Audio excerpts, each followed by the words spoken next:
करारविन्देन पदारविन्दम् मुखारविन्देन विनदेन्दम् पटस्य पत्रपुटे शयानं श्रीबालमुकुन्दं मनसा स्मरामि श्रीबालमुकुन्दं शीर्षा नमामि। बोले श्री लक्ष्मी नारायण भगवान की जय। आज मैं श्रीमद् भागवत महापुराण की प्रथम खंड के पंचम षष्ठम स्कंद के अथा प्रथमोध्याय पहला अध्याय अजामिलोपाख्यान का प्रारंभ हिंदी में का के रूप में यहाँ आरंभ होता है। मैं आरंभ करता हूँ। यह अध्याय बड़ा ही सुंदर है। इसमें मैंने इसे पूर्व बहुत सी चीजें बतलाया भी। हर स्कंद में कुछ न कुछ मैं देता चला गया और जैसे जैसे राजा परीक्षित ने कहा पूछा वैसे वैसे मैं भागवत के अनुसार आप तक पहुँचाया। अरे राजा परीक्षित ने पूछा था कि महात्मन आप पहले द्वितीय स्कंद में निवृत्ति मार्ग का वर्णन कर चुके हैं तथा यह भी बतला चुके हैं कि उसके द्वारा अर्चादि मार्ग से जीव कैसे ब्रह्मलोक में पहुंचता है, ये द्वितीय स्कंद। और फिर ब्रह्मा के साथ वह कैसे मुक्त हो जाता है इसका वर्णन परिचित फिर कहते हैं कि मुनिवर इसके सिवा आपने उस प्रवृत्ति मार्ग का भी तृतीय स्कंद में देखेंगे तो आपको तृतीय स्कंद में क्लियर हो जाएगा। तृतीय स्कंद में भली भांति इसका वर्णन किया गया है, जिसमें त्रिगुण में स्वर्ग सत रज और तम, तो त्रिगुण में जो स्वर्ग आदि लोकपालों की प्राप्ति है इसका वर्णन तृतीय स्कंद में किया गया है। और प्रकृति का संबंध न छूटने के कारण जीव को जो है बार बार मृत्यु चक्र में आना पड़ता है। इस मर्त लोक में पुनः जन्म लेना पड़ता है।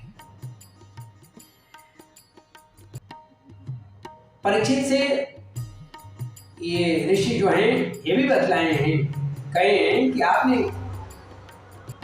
उन्होंने यह भी बताया है कि अधर्म करने से अनेक नरकों का प्राप्ति होता है। और जो कि 5वें स्कंद में आपको अभी दिए 26वें अध्याय में, तो ये पाप कर्म जो है नरक की ओर ले जाता है, पुण्य कर सदा स्वर्ग की ओर ले जाता है। उससे भी ऊपर उठने पर ब्रह्म और भगवान विष्णु के चरण का वैकुंठ। तो 5वें स्कंद में उसका विस्तार से वर्णन किया गया है नरक का। उसके बाद चौथे स्कंद में अगर आइए तो उस प्रथम मनवंतर का उसमें वर्णन किया गया है, चौथे स्कंद, जिसके अधिपति स्वयं भगवान मनु थे। उसके बाद चौथे और पांचवें स्कंद में प्रियव्रत और उत्तानपाद दोनों भाई थे। तो इनके वंशों का वर्णन मैंने किया अपने शब्दों में भागवत के अनुसार। उस वंशों के चरित्र का वर्णन किया जिसमें जल भरत आदि की बात हुआ है। उसके बाद देव, वर्ष, समुद्र, पर्वत, नदी, उद्यान और विभिन्न द्वीपों के वर्णन किया गया। विभिन्न प्रकार के वृक्षों का वर्णन किया गया है। उस द्वीप में कौन से किस तरह के वृक्ष है, किस तरह के पहाड़ हैं आदि का वर्णन मैंने किया था। उसी में ये भूमंडल की स्थिति क्या है इसका वर्णन है। उसके द्वीप, वर्षादि विभाग जो हैं उनके लक्षण, उनके गुण, उनका परिमाण, नक्षत्रों की स्थिति, अतल वितल आदि जो सातों जो है लोक हैं आदि जो भूविवर है, भूविवर यानी सात पताल, और भगवान ने इन सब की जिस प्रकार से सृष्टि किया है उसका वर्णन भी सुखदेव जी ने किया, सुनाया। ऐसा परीक्षित भी कर रहे हैं, लेकिन परीक्षित आगे कहते हैं कि अधुनेह महाभाग अथैव नरकान्नरा नानुग्रयातनान् नेयात्तमे तन्मे व्याघाता तु महर्षि। परीक्षित कहते हैं कि महाभाग, अब मैं वह उपाय जानना चाहता हूँ जिसके अनुष्ठान से मनुष्य को अनेक भयंकर यातनाओं से पूर्ण जो नरक में जाना पड़ता है उससे बचा कैसे जाए, या उसमें जाना ना पड़े, आप कृपा करके उसका निर्देश कीजिए, उसका उपदेश। तब सुखदेव जी कहते हैं, न चेति हैवापचितिं यतान्नस कृतस्य कुर्यान् मनोक्तिपाणिवि ध्रुवं स वै प्रेत नरकानुपैति कीर्तिता मे भवतस्तिग्मयातना। मनुष्य मन, वाणी और शरीर इन तीनों से कर्म करता है, पाप करता है। यदि वह उन पापों का इसी जन्म में जब प्रायश्चित कर लेता है तो उसे नरक जाना नहीं होता है। यदि वह उन पापों का इसी जन्म प्रायश्चित न कर ले तो मरने के बाद उसे अवश्य उन भयंकर नरकों में जाना पड़ता है, जिसका वर्णन में पंचम स्कंद के 26वें अध्याय में किया है। जिनका ये कर चुके हैं, इसलिए बड़ी सावधानी और सजगता के साथ रोग एवं मृत्यु के पर शीघ्र से शीघ्र पापों का क्षय कर लेना अनिवार्य होता है, यानी प्रायश्चित कर लेना अनिवार्य होता है। गूढ़ता में पाप हो या लघुता में पाप, बड़ा सा पाप हो या छोटा पाप, इसका प्रायश्चित कर लेने में ही भलाई है। तो अगर गूढ़ता और लघुता पर विचार करके उसका प्रायश्चित कर डालने से आगे कल्याण नहीं होता है। मर्मज्ञ चिकित्सक, जो जानकार चिकित्सक होता है, वैद्य होता है, डॉक्टर होता है, वह रोगी के रोगों को पहले पहचानता है, पहचानने के बाद तत्काल दवाई देता है। वह कैसा रोग है, बड़ा है, छोटा है, यानी गूढ़ता है या लघुता है, इसे जानकर झटपट उसका उपचार कर उसे ठीक करने का प्रयास करता है। हे राजन ने परीक्षित पूछा कि भगवान, मनुष्य राजगण, समाजगण आदि लौकिक और शास्त्रोक्त नरक गमन आदि पारलौकिक कष्टों से यह जानकर भी कि पाप उसका शत्रु है, उसे बर्बाद कर देगा, पाप वासनाओं से विवश होकर बार बार वैसे ही कर्मों में प्रवृत्ति क्यों हो जाता है, कर्मों में प्रवृत्त हो जाता है। ऐसी अगर वह प्रवृत्त हो जाता है तो ऐसी अवस्था में उसके पापों का प्रायश्चित कैसे हो संभव। मनुष्य कभी तो प्रायश्चित आदि के द्वारा पापों से छुटकारा पा लेता है, कभी फिर उन्हें ही करने लगता है। जिस पाप के लिए प्रायश्चित किया और उसी पाप को फिर करना शुरू कर दिया, तो ये क्रम बना रहता है। ऐसी स्थिति में मैं समझता हूँ कि स्नान करने के बाद धूल डाल लेने के कारण हाथी का स्नान जैसे बेकार हो जाता है, या मनुष्य जो जिस बच्चे का स्नान करा देने के बाद वह फिर धूल में खेलकर दूषित हो जाता है और ऐसे में स्नान बेकार हो जाता है, वैसे ही मनुष्य का प्रायश्चित करना भी तो बेकार हो जाता है। तब सुखदेव जी ने कहा, कर्मणा कर्म निर्हारो न यात्यंति कहिष्यते अविद्वदधिकारित्वात् प्रायश्चित्तं विमर्शनम्। सुखदेव जी ने कहा कि वस्तुतः कर्म के द्वारा ही कर्म का निर्बीज का नाश नहीं होता है, क्योंकि कर्म का अधिकारी अज्ञानी है। कर्म कौन करता है? ज्यादातर अज्ञानी करता है। कौन सा कर्म? पाप। अज्ञान रहते पाप वासनाएं कभी भी सर्वथा मिट नहीं सकती, पूर्णतः नहीं मिट सकती। और अगर पूर्णतः नहीं मिट सकता है तो इसके लिए सच्चा प्रायश्चित तो तत्व ज्ञान ही है। जब तक उसे ज्ञान नहीं होगा, तत्व का ज्ञान नहीं होगा, तो आप प्रायश्चित करेगा कैसे? केवल दान, केवल किताब पढ़ लेने से ऐसा तो नहीं। और प्रभु के प्रति समर्पण, भक्ति उसे प्रायश्चित करा सकता है। और जब भक्ति होगी तो पाप करना बंद करेगा, और पाप कर्म का प्रायश्चित करेगा। जब अपने में दयालु महसूस करे तो उसके दोनों आंखें गंगा जमुना खुद ही बन जाए और वह पाप करने से डरेगा। हृदय पत्थर होगा तो संभव नहीं। तो जो पुरुष केवल सुपथ्य का, जो अच्छे भोजन का सेवन करता है, वह निरोग रहता है। उसे रोग अपने बस में कभी नहीं कर सकता है। लेकिन जो मांस मदिरा का सेवन करने वाले हैं, जो अभी के ज़मानों में फास्ट फूड है, जो तैलीय पदार्थ से बना हुआ है, जो छना भुना हुआ है, जिसका निरंतर उपयोग कर रहे हैं, भला वह रोग से कैसे बच सकता है? कभी संभव है? तो जो पुरुष नियमों का पालन करता है वह धीरे धीरे पाप वासनाओं से मुक्त हो जाता है। मुक्त हो कल्याणप्रद तत्व ज्ञान प्राप्त करने में वह समर्थ हो जाता है। जैसे बांस के झुरमुट में अगर आग लग जाए तो वह पूरे बांस को जला देता है, बांस को ही जला डालती है। वैसे ही धर्मांध और श्रद्धावान धीर पुरुष जो होते हैं वह तपस्या, ब्रह्मचर्य और इंद्रिय दमन, मन की स्थिरता और दान तथा सत्य, ये जो बाहर भीतर की पवित्रता है, तथा यम और नियम, इन 9 साधनों से मन, वाणी और शरीर द्वारा किए गए बड़े से बड़े पाप को भी लोग जला डालते हैं, नष्ट कर देते हैं। भगवान की शरण में रहने वाले भक्तजन जो बिरले ही होते, एकाध होते हैं से हजारों में भगवान की जो भक्त होती है, केवल भक्ति के द्वारा अपने सारे पापों को वे जला डालते हैं, नाश कर देते हैं, भस्म कर देते हैं। जैसे सूर्य कोहरे को समाप्त कर देता है। हे परीक्षित, पापी पुरुष की जैसी शुद्धि भगवान को आत्मसमर्पण करने से और उसके भक्तों का सेवन करने से होती है, वैसी जो है शुद्धि तपस्या आदि के द्वारा नहीं होता है। जगत में यह भक्ति का पंथ ही सर्वश्रेष्ठ है। जो भक्त है उसके लिए बहुत कुछ है।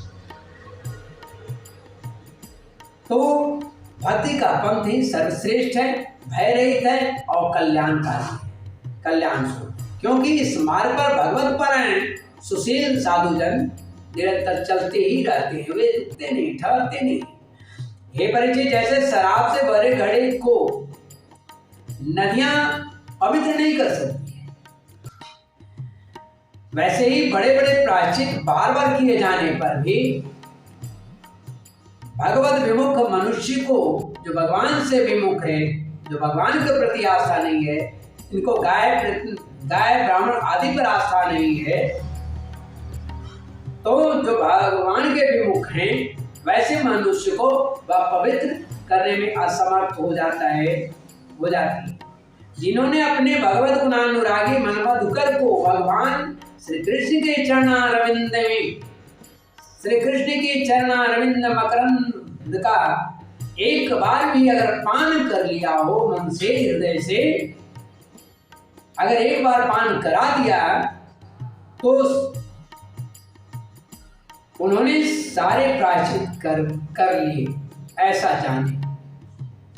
वे स्वप्न में भी यमराज और उनके पासधारी दूतों का दर्शन नहीं करते, उन्हें दिखाई नहीं पड़ती। फिर नरक की तो बात ही क्या है? नरक तो बहुत बड़ी बात, नरक बहुत बड़ी बात है, लेकिन उससे भी बड़ी बात है यमराज का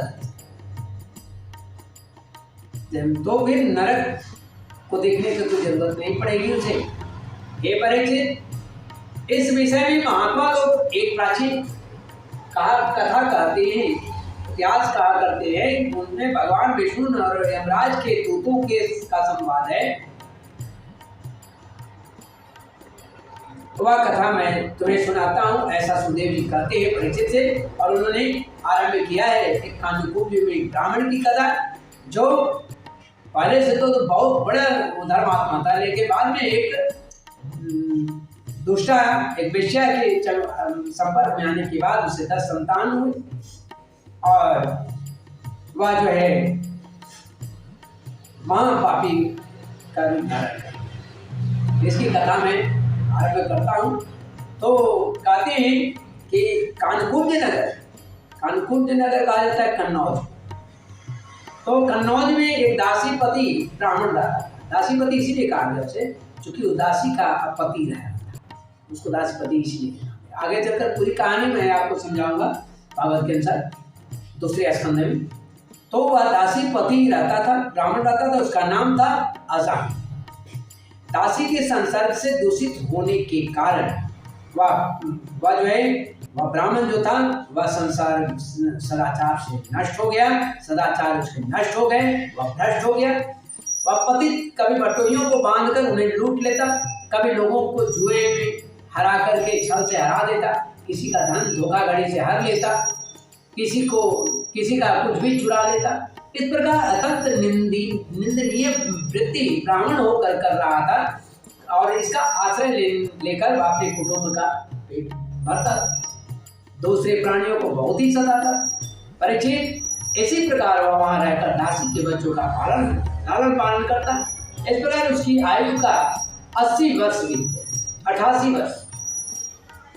सबसे बड़ा भाग जो था मृत्यु का 88 वर्ष उसका बीत चुका था। बूढ़े अजामिल के 10 पुत्र थे, उसमें सबसे छोटे बेटे को वह बहुत मानता था, जिसका नाम उसने नारायण रखा था। तो तस्य प्रवयसः पुत्र 10 तेषां तु योभवन् बालो नारायणो नाम्ना पित्रोश्च दैतुर्यम् सवदर्यस्तस्मिन् नरभगे कलवासिनी निरीक्ष्यमानस्तल्लीलां मुमुदे जरठो मृगम्। बूढ़े अजामिल के 10 पुत्र थे और उनमें से सबसे छोटे का नाम नारायण। माँ बाप उसे बहुत प्यार करते। वृद्ध अजामिल ने अत्यंत मोह के कारण अपना संपूर्ण प्यार उसी को लौटाता, अपना संपूर्ण हृदय अपने बच्चे के नारायण को सौंप दिया था। वह अपने बच्चे की तोतली बोली सुन करके मुग्ध होता रहता था, प्रसन्न होता था, बुरा नहीं समाता था। बाल सुलभ उसकी हरकतों को देखकर वह बुरा नहीं समाता था, बहुत खुश होता था। अजामिल बालक के हंसने में इस कदर बन गया कि भगवान के गुणगान और कीर्तन पूजन आदि बिल्कुल छूट गया। इसी में वह लगा रहा और इसका फलस्वरूप क्या होता, जो वह खाता वह खिलाता, जब सोता तो उसे सुलाता, जब पानी पीता तो वह उसे पानी पिलाता।